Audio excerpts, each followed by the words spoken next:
안녕하세요. 드림정류장 김희영입니다. 네, 오늘도 나는 인생에서 중요한 것만 남기기로 했다라는 책 가지고 왔습니다. 단순한 삶이 불러온 극적인 변화. 지난 시간에 단순하게 살기 위해서 우선순위의 설정의 기술에 대해서 안내를 좀 했었는데, 그러면서 어떤 나만의 기준을 찾아야 된다는 거, 어떤 희생을 하더라도 고수할 수 있는 어떤 가치, 그리고 내면의 목소리에 귀를 기울여라. 누구에게나 마음속에 깊은 곳에 목소리가 있으니 그 내면의 목소리에 귀를 기울이는 연습을 할 수 있는 기회를 찾아야 된다는 거. 네, 여기까지 여러분들과 공유를 했었고, 오늘은 핵심 가치 3가지를 선택하라. 핵심 가치 3가지를 선택하라. 체크한 가치들을 다시 읽고 어떤 것이 자신을 가장 잘 표현하는지 더욱 깊이 생각해보자. 핵심 가치를 찾는 방법에서 제시한 조언을 이용해 이 가치들 가운데 자신에게 가장 중요하다고 생각하는 3가지 가치를 선택하라. 지난 시간에 제가 많은 단어들을 여러분들에게 안내를 했었어요. 모험, 진실함, 집중, 가족, 헌신, 호기심, 기쁨, 새로움, 끈기, 신뢰성, 결속감, 활력, 지혜로움, 책임감, 자기애, 자기 존중, 사랑, 안정, 여러 가지 수많은 단어들을 여러분들에게 안내를 했었고, 그 중에서 여러분들이 가장 중요하다고 생각하는 핵심 가치를 3가지를 선택하라는 거예요. 핵심 가치 3가지. 저는 사실 단어를 선택하진 않았어요. 문장으로 저는 한번 이렇게 가치를 정해봤는데, 여러 가지 의미는 제 인생에서 여러 가지가 있겠지만은, 지금 제가 가장 중요하게 생각하는 게 지금은 가족도 소중하고 또 인간관계도 소중하고, 그렇지만 지금은 제가 한 80%는 일에 집중을 하고 있기 때문에 그냥 저는 이거를 다 한 단어로 지금 가치를 정한 게 아니라 그냥 문장으로 만들어 왔어요. 저는 첫 번째가 내가 하고 있는 사업은 사람을 담아가는 그릇이다. 2번째가 조직원, 즉 팀원이 있어야 내가 존재한다. 3번째가 리더는 모범이다. 이렇게 저는 가치를 정했거든요. 저의 핵심 가치. 물론 이거는 저의 일에 대한 핵심 가치예요. 이렇게 3가지를 선택했다면 며칠 동안 마음속으로 곰곰이 생각한 다음에 다시 확실히 결정하기를 권한다. 정처 없이 배회하도록 내버려둘 때는 뇌는 더 명료해진다. 무의식이 제 역할을 수행하도록 내버려두는 것이 효과적이다. 당신은 오늘보다 훨씬 더 맑은 정신으로 자신의 목록을 다시 살펴보게 될 것이다. 가치 나무 만들기. 핵심 가치를 나무의 몸통이라고 생각하자. 몸통은 전체 나무의 건강에 필수적인 부분이다. 몸통이 없다면 나무가 존재하지 않을 것이다. 하지만 나무를 지금의 모습으로 만드는 것은 몸통에서 뻗어나온 가지들이다. 모두가 핵심 가치를 자신의 밑바탕으로 삼아서 개별적이지만 서로 연결된 몇 개의 삶의 영역을 가지고 있다. 앞에서는 넓은 의미에서 당신이 소중하게 여기는 가치들을 결정했다. 이제 구체적으로 생각할 시간이 왔다. 삶의 각 영역에서 당신의 가치들을 어떤 식으로 전개할 것인지 생각해보자. 이런 식으로 이렇게, 네, 보이시죠? 이거 화면 보셔야 돼요, 여러분. 지금 귀로만 듣고 계시는 분들 지금 화면 한번 봐주세요. 이런 식으로 그리라는 거예요. 어, 핵심 가치, 아까 세 가지 핵심 가치를 몸통으로 그리세요. 근데 이 몸통만 있으면 온전한 나무가 될 수 없잖아요. 일단 가지가 있어야 되고, 근데 이 가지가 여러 가지 여러분들이 인생에서 여러 분야에서 가족도 있을 수 있고, 또 일적인 부분도 있을 수 있고, 인간관계도 있을 수 있고, 건강에 대한 부분도 있을 수 있고, 가정에 대한 부분도 있을 수 있고, 이렇게 가지를 쳐주라는 거죠. 몸통만이 있으면 온전한 나무가 될 수는 없지만 이런 가지들이 모여서 하나의 완성된 나무가 될 수 있듯이 이렇게 가지를 만들어주고, 이 가지에서도 이 여러 영역에 대한 부분에 대한 또 핵심 가치를 또 만들어주라는 거죠. 가족에 대한 가치를 또 세 가지를 떠올려주고, 집에 대한, 가정에 대한 가치, 일에 대한 가치, 인간관계에 대한 가치, 건강에 대한 가치, 이런 식으로. 그래서 가치 나무를 여러분들이 한번 이렇게 만들어 보자라는 거예요. 근데 핵심 가치와 또 내가 가지를 이렇게 만드는 과정에서 일관성이 있는 게 있을 거예요. 예를 들어서 핵심 가치에 어떤 진실함이 있다고 한다면, 또 인간관계에서도 진실함이 있을 수 있고, 또 일의 부분에서도 진실함이 있을 수 있고, 그러겠죠. 근데 그런 거는 상관없이 그냥 내 가치에 대해서 이렇게 여러분들이 나무를 한번 그려보자는 거죠. 만들어보자.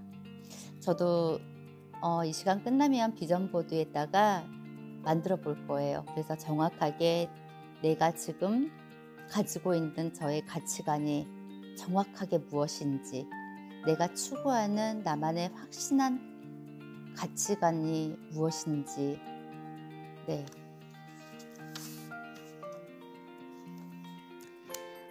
자신이 선택한 가치가 마음에 든다면 모든 수단을 동원해 이를 암기하고 자신의 참 모습이라는 옷감에 한 땀 한 땀 새겨라. 제대로 선택했다면 당신의 가치는 이미 당신의 일부가 되었을 것이다. 하지만 그것에 만족하면 안 된다. 더 나아가 그것을 당신을 인도하는 힘으로 삼아라. 마음속 깊이 새겨서 그것을 토대로 삶을 살아갈 수밖에 없도록 만들어라. 명심하라.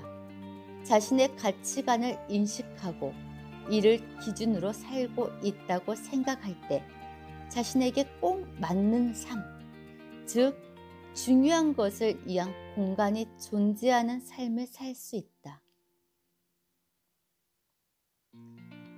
정말 여러분들이 선택하는 이 가치관이 마음에 든다고 한다면 이것을 자신만의 옷감에 한 땀 한 땀 새겨서 옷을 만들어 입으라는 거죠. 그러면 얼마나 편하겠어요. 자신한테 딱 맞는 옷을 입었을 때 굉장히 편하겠잖아요. 그럴 때 나만의 삶, 그게 내 인생이라는 거죠. 그게 나만을 위한 어떠한 단순한 삶, 그리고 중요한 내 공간이 될 수 있다는 것. 일상생활에서 우리는 대개 습관적으로, 관성적으로 혹은 순응하기 위해 아니면 무언가를 두려워하는 마음으로 결정을 내린다. 하지만 자신의 가치관을 인식하면 한 걸음 물러나 더욱 완벽한 그림을 볼 수 있다. 그렇게 되면 무의식적으로 살기보다는 목적의식을 가지고 살아야 한다는 사실을 떠올리게 된다. 어떠한 내가 가치관이 확실하다면 확고하다면 목적 지향적으로 살 수밖에 없고 주도적으로 살 수 있죠. 가장 중요한 것에 에너지를 쏟으며 덜 중요한 것들은 뒷전으로 밀려나게 내버려둬라. 죄책감은 느끼지 마라. 이건 가장 후회 없는 선택의 기준이다. 죄책감은 느끼지 마라. 이건 가장 후회 없는 선택의 기준이다.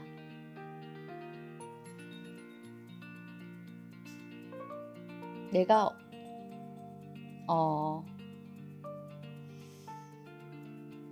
뭔가를 포기했을 때 죄책감을, 내 가치관이 뚜렷하다면 후회하지 말자는 거. 시간 낭비라는 거죠. 중요한 선택 앞에서 반드시 고려해야 하는 것이 있다고 합니다. 중요한 선택 앞에서 반드시 고려해야 하는 것들.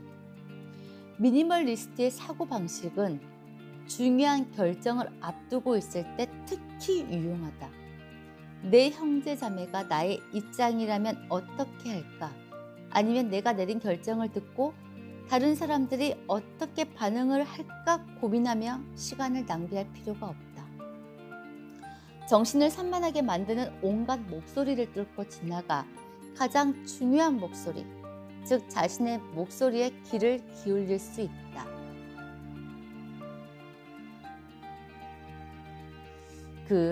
생각이 굉장히 많은 사람들은 남의 생각을 굉장히 또 의식을 많이 하잖아요, 사실. 내가 이렇게 행동했을 때 저 사람이 나를 어떻게 생각하지? 남들이 나를 어떤 시선으로 바라볼까? 내가 이렇게 행동했을 때. 근데 정말 미니멀리스트, 단순한 삶을 사는 사람들은 중요한 선택 앞에서는 그런 고민을 하지 않는다는 거죠. 내 가치관이 뚜렷한 사람들은. 어찌 보면은 이기적일 수도 있어요. 다른 사람들의 삶을 전혀 고려하지 않고 그냥 나만 좋으면 되지라는 생각을 할 수도 있잖아요. 근데 이 책 생각이 갑자기 생각나는데 착한 사람을 그만두면 인생이 편해진다. 네, 이 책 제가 저번에 읽었을 때 그냥 남에게 휘둘리지 않고 어떻게 내 삶을 지키는, 내 주장을 할 수 있는 어떤 그런 심리학 책이 있었거든요. 그러니까 내 가치관이 뚜렷하지 않아서가 아니라 그냥 내가 남에게 좋다는 소리를 듣고 싶어서 그냥 내가 그렇게 하지 않아도 됨에도 불구하고 끌려다니는 것들. 그래서 착한 사람을 그만두면 인생이 편해진다는 것들. 근데 정말 단순한 삶을 사는 사람들, 미니멀리스트의 사고방식은 그런다는 거. 중요한 결정 앞에서는 남의 의식을 전혀 하지 않는다는 거. 거기에 에너지를 쏟지 않는다는 거.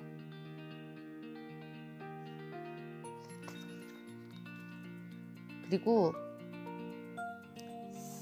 중요한 결정을 또 할 때 새로운 환경에서 결정을 하래요. 새로운 환경에서 결정을 하라. 예를 들어서 여기에 나온 어떤 예시를 들어보면은 두 부부는 어떤 새로운 결정을 했을 때는 항상 높은 산 위에 올라가거나 또 새로운 어떤 도시에 가서 그리고 끝없이 펼쳐진 바다를 바라보면서 또 공원에서 산책하는 것만으로도 주변 환경을 바꾸는 거, 새로운 시각을 얻고 이런 것들, 이러면서 결정하는데 좀 많이 도움을 받았다고 해요. 근데 높은 곳에 올라가서 아래를 내려다보면서 그런 결정을 조금 중요한 결정을 내릴 때 그런 결정을 좀 많이 했다고 나오는데, 사실 저 같은 경우도 드림 빌딩을 할 때 저는 높은 건물, 높은 아파트 좀 그런 데를 좀 많이 선호하거든요. 100층 이상의 고층 건물을 올라가서 아래를 내려다보면요, 어떤 기분이 드냐면, 우리는 정말 치열하게 살잖아요. 너무나 많은 자동차들, 그리고 바쁘게 움직이는 사람들, 뭔지 모르지만은 너무 열심히 사는 사람들 많잖아요. 근데 우리는 같이 그 속에서 움직이기 때문에 잘 몰라요. 근데 위에서 아래를 내려다보면은 우리가 개미들이 뭔가를 찾기 위해서 막 먹잇감을 찾기 위해서 막 움직이는 그런 것들 본 적 있죠? 그거하고 똑같은 그런 장면들이 느껴져요. 굉장히 열심히 움직여요, 뭔지 모르게. 그러면은 그런 묘한 감정이 들어요. 뭐 때문에 저렇게 아둥바둥 살지? 인생에 덧없다는 생각도 들고, 내가 왜 저러고 살지? 그런 생각들? 정말 아무것도 아닌데. 그래서 아마 여기에서 높은 곳에서 어떤 중요한 쉽게 결정을 내릴 수 있던 게 아마 그런 감정들이지 않을까라는 잠깐 그런 생각을 해보는데, 그런 것 같아요. 그래서 제가 높은 곳을 좋아하는가? 좀 그런 감정이 조금 남달라요. 색다르기도 하고. 근데 아무튼 저는 좋아요. 높은 곳에서 아래를 내려다보고 있으면 정말 구름 위의 인생을 사는 것, 그게 이제 저의 꿈 중에 하나인데, 그냥 내려다보고 있는 그 위치에 있다는 거,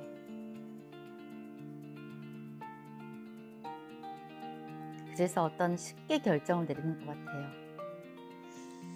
자신의 가치관으로 돌아가라. 선택 앞에서 망설여질 때마다 자신에게 가장 중요한 가치를 떠올리자. 명확하게 결정을 내릴 수 없을 때 유용한 방법이다. 이를테면 어떤 선택의 옳고 그름을 구분할 수 없고 좋은 선택, 더 좋은 선택, 그리고 가장 좋은 선택이 있는 경우에 특히 쓸만하다.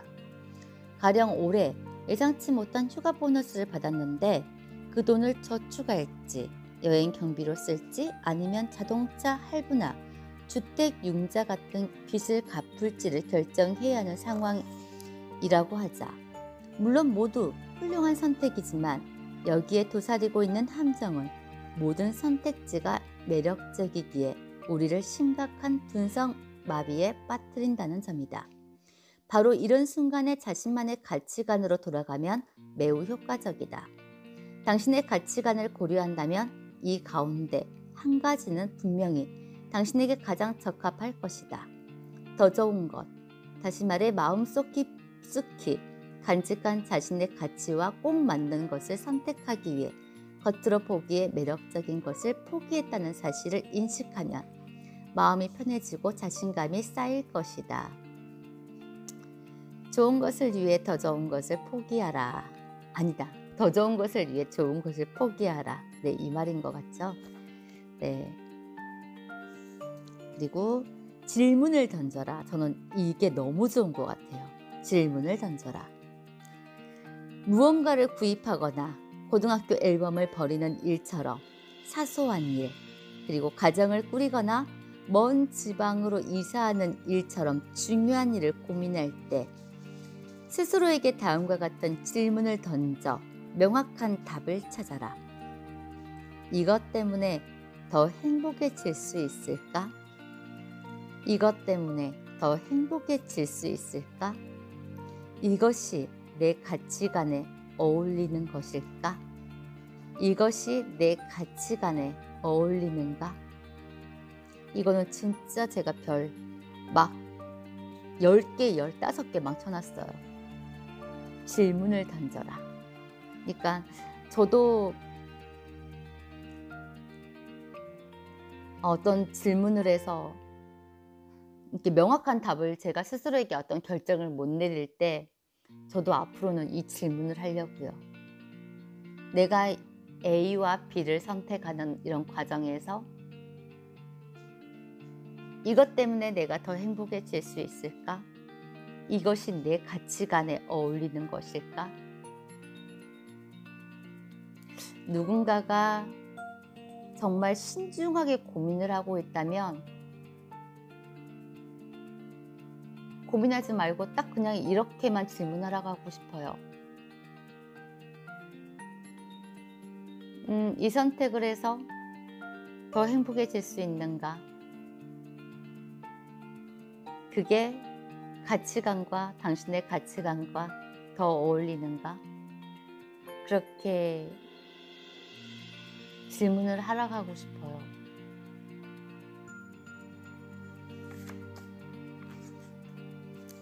파격적인 입사 제의를 거절한 이유. 마음속 깊은 곳에서 불편함을 처음 의식하고 몇 주가 지난 어느 토요일 아침, 잠에서 깬 로렌은 자동차 뒤에다 자전거를 묻고 좋아하는 자전거 도로를 향해 미시건호로 떠났다. 자전거에 올라탄 로렌은 얼마 못 가서 숨이 찼지만 가슴이 타는 것 같은 느낌을 즐겼다. 살아있음이 느껴졌다. 하루에 10시간씩 컴퓨터 앞에 앉아 몇 달을 보낸 터라 살아있음을 다시금 느끼고 싶었다.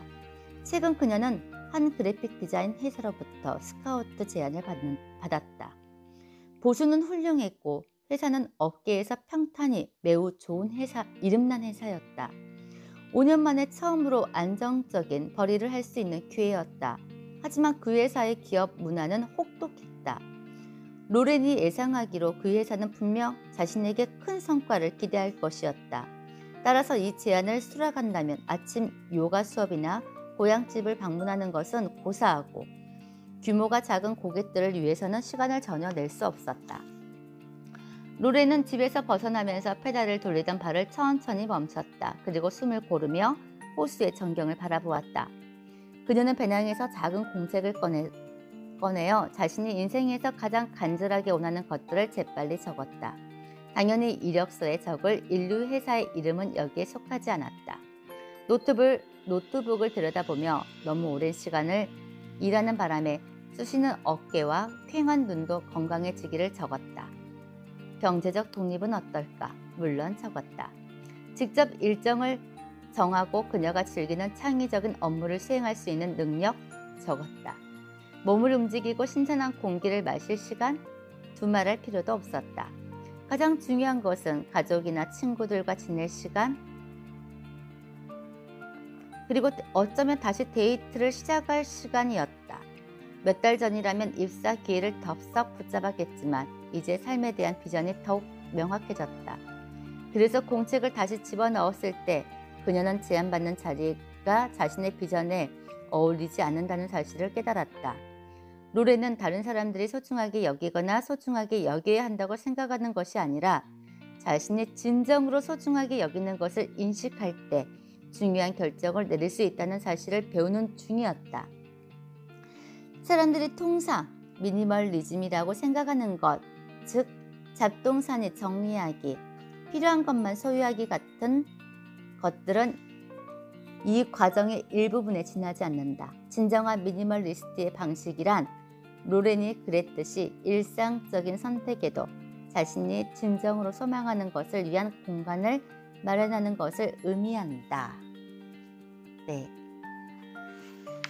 여러분들도 이렇게 한번 해보시는 것도 좋을 것 같아요. 어떤 선택을 할 때 내가 진짜 원하는 것들을 몇 가지 적어보고 거기에 합당한지, 그래서 아무리 정말 내가 희생해야 될 것들도 있을 거 아니에요, 분명히. 이만큼 거기에 대한 보수를 받으려면 그만큼 어떠한 대가도 치러야 되는 것들. 그러면서 나의 어떤 삶의 방식과 맞지 않는다면은 그것도 희생할 줄 알아야 되고, 네. 그게 여기서 이 책에서 말한 미니멀리스트의 어떤 방식, 진정으로 소망하는 것들, 그런 공간들을 마련하는 것, 그러면서 잡동사니 같은 불필요한 것들을 버리는 것. 오늘은 너무 좋은 시간이었던 것 같아요. 정말 가치 있는 시간이었던 것 같아요. 얼른 이거 빨리 정리해서 여러분들한테 올리고 싶은 마음에, 네.